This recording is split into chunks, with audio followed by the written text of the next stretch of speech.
Hi friends, in our time together today, I'm introducing the Burke Brass Viper Low D whistle. I received this a few days ago and I've taken a good bit of time to become friends with it, or at least as much as I can in a few days. This whistle has instantly launched into one of my top low D whistles, one of my favorite low D whistles. And so it's just great. So this is the Brass Viper Low D by Burke. And I want to show you and talk about the body, the make of the whistle, the makeup of the whistle. Want to play a scale, play pieces of a few tunes. I'll intersperse comments on tone quality, playability, back pressure, breath pressure, all those things you want to know. And then at the end, I'll tell you where you could pick one up and how much they cost. It's a beautiful professional grade whistle. And I've introduced a number of professional grade whistles, and this is among my favorite, even of the professional grade whistles. I won't say it is my favorite because that's a hard thing to do, because of variations in tone qualities. You are going to have, if you have multiple whistles, you'll have multiple favorites. So anyway, let's dive in. Let me show you the whistle some. If you really want to see some good pictures, go to like the Big Whistle website and look at the pictures they have. You can zoom in and look. So all brass, tunable, but the whistle comes, if you buy it new, in 3 pieces. I bought this used, and that's a great thing to do, and I'll talk about how to do that at the end, because you often get a bargain buying something used. This is a very new whistle that someone wasn't a huge fan of and just sold it, and so that was pretty slick. A Burke whistle low D comes in 3 pieces. There is the head and upper bore piece, okay, and that is also the piece from which you will tune the whistle.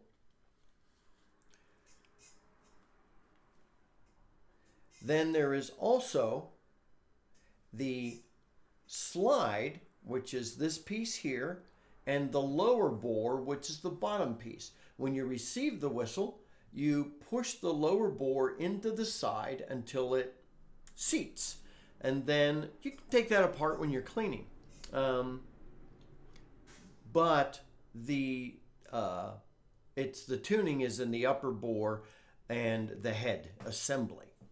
Now, when I received the whistle, even though I got it used, I've actually bought it used from bigwhistle.com.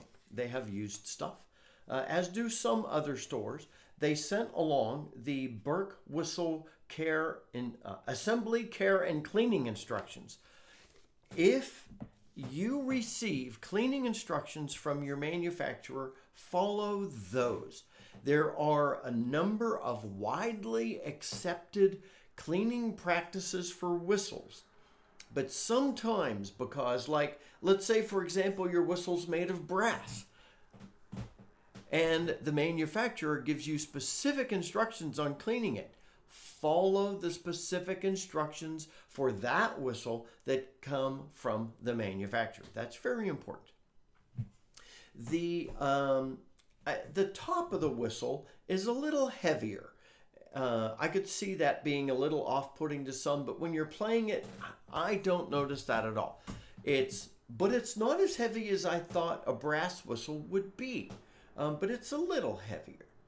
The head, it's a little larger, but that gives a greater breadth for more you could do with the air in the chamber.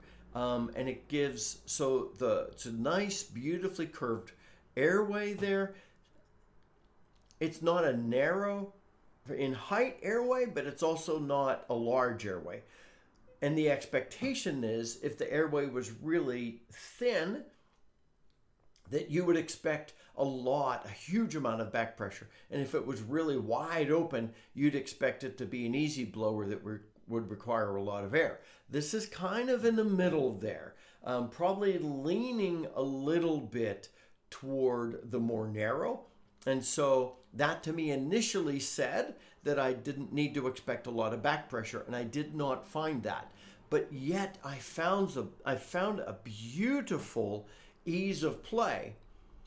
But I was also amazed at the range of expressiveness and a range of the volume that the folks at Burke were able to pull off in this whistle. So that's why it instantly launched itself to one of my top favorite low D whistles.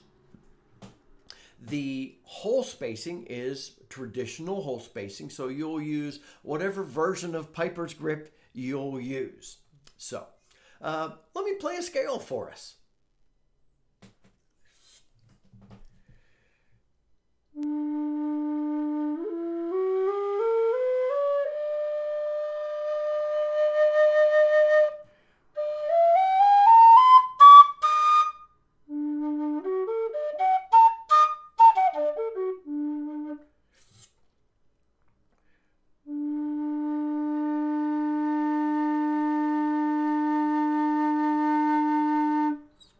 All right, a few things I did there that I want to point out to you.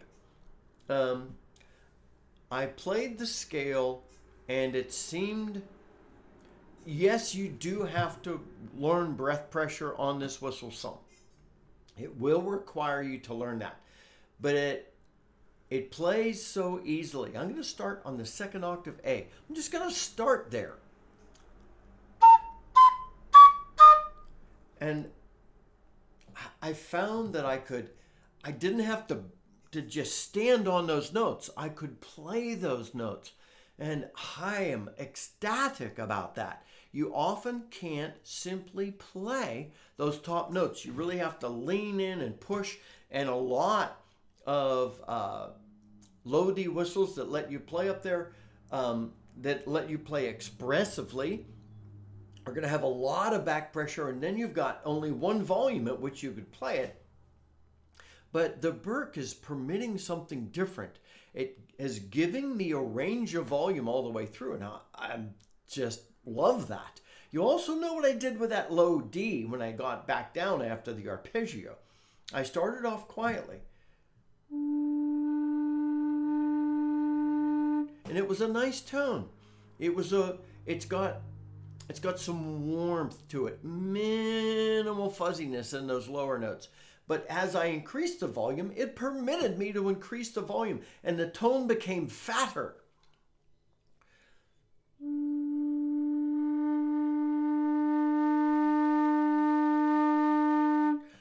Almost, it's like just a nice fat sound, and you could do that a lot through the whistle. So you could play it.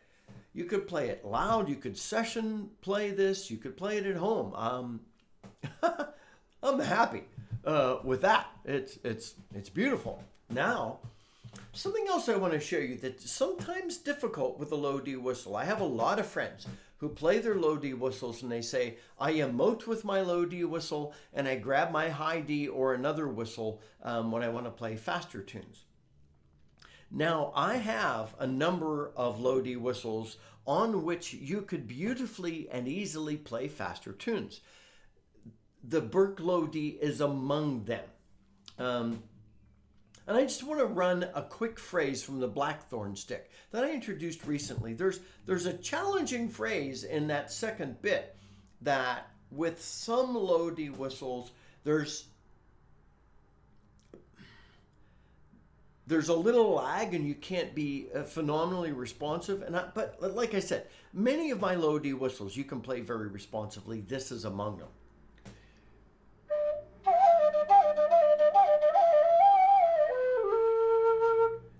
And it was that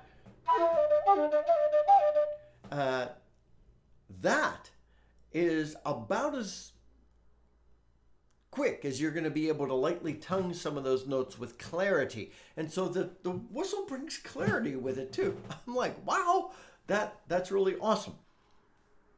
Now, this particular whistle also comes in an aluminum version, and I apologize if I've already mentioned that, but let me mention it. the aluminum version, many people prefer the aluminum version over the brass.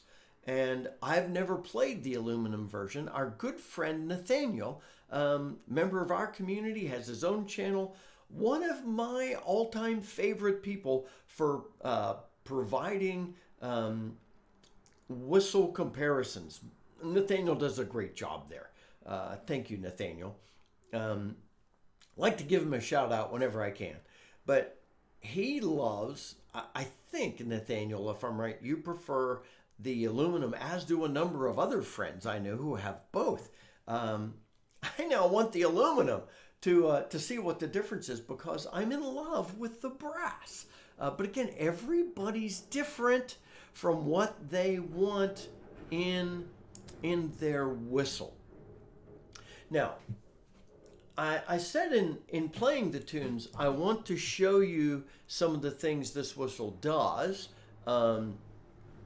I want to play, if I was a Blackbird, minimally differently than I've played it on a lot of other whistles, to show you the ease with which you're able to play those upper notes of the second octave.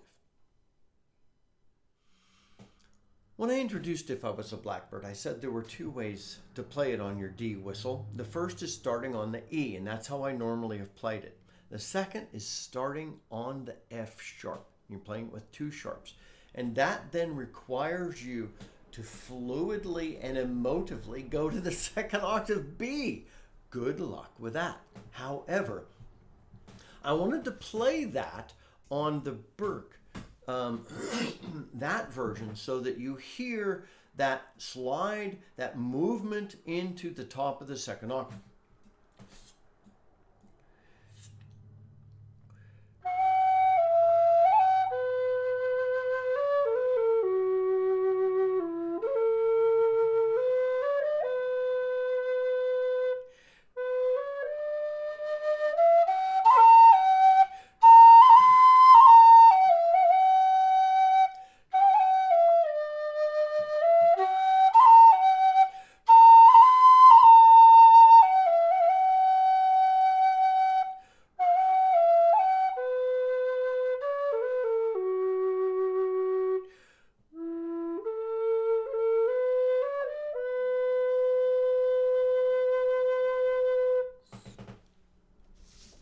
I hope you were able to hear some of the expressiveness you could pour through this whistle. And I love the ease with which you could hit those upper notes, and the ease also with which you can hit the lower notes. A lot of whistles, when a manufacturer makes them, and some of those easy blowers that enable you to play the top of the second octave, you lose the bottom of the first octave.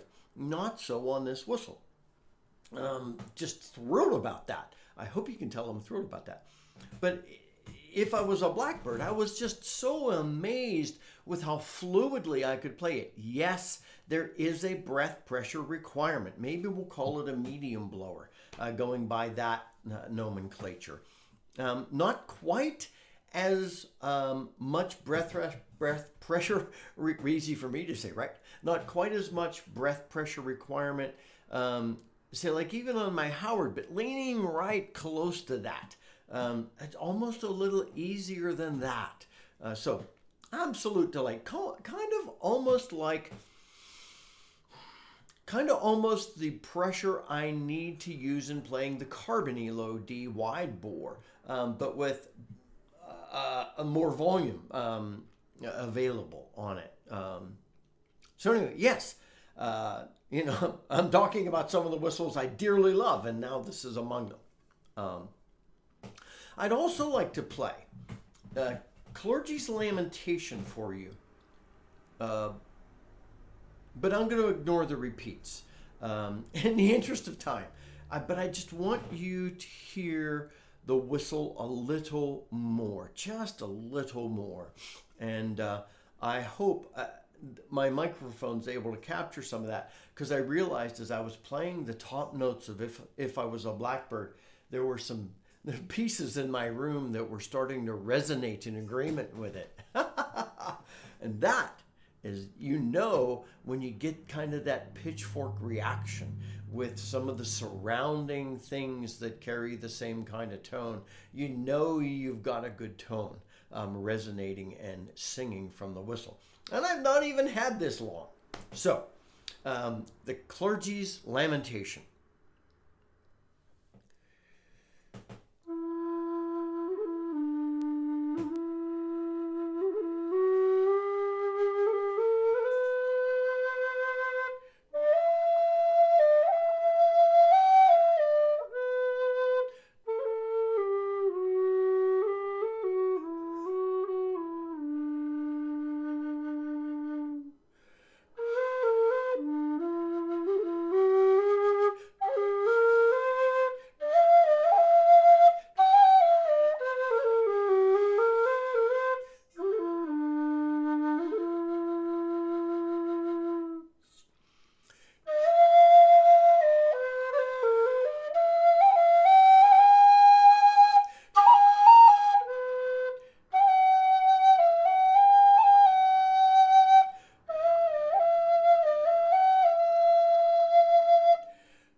Wow. Maybe you could see why I spent over an hour just playing this morning before I decided I've got to stop and record.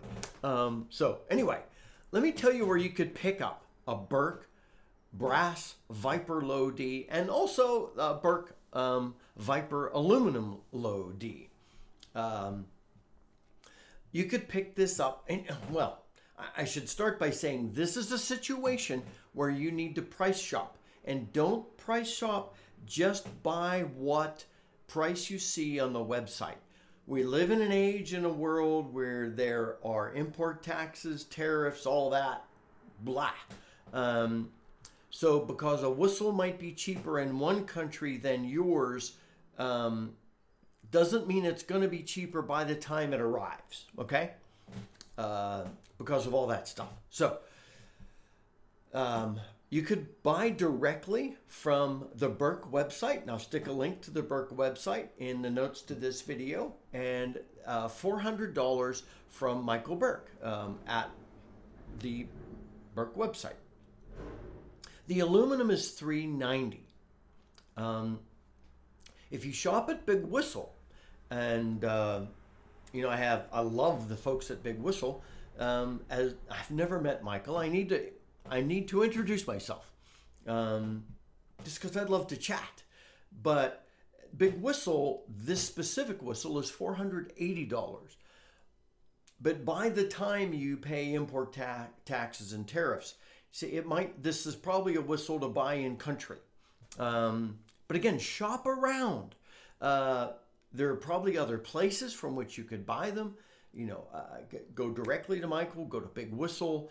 Pay attention to Big Whistle's used whistles. I have often seen them have a Burke whistle in. Now, right now, timestamp, this is May the 29th, 2025. Right now, they don't have a used Burke Low D, and that's because I just bought it. But they often have them. So if you can be patient, pay attention. So, my friends, I hope you've enjoyed this introduction of the Burke Viper Brass Low D. I'm in love with it. It has rocketed immediately to one of my favorite Low D whistles. If this video's helpful to you, please like it. Helps YouTube promote us. If you're brand new and just checking us out because of this whistle introduction, please subscribe.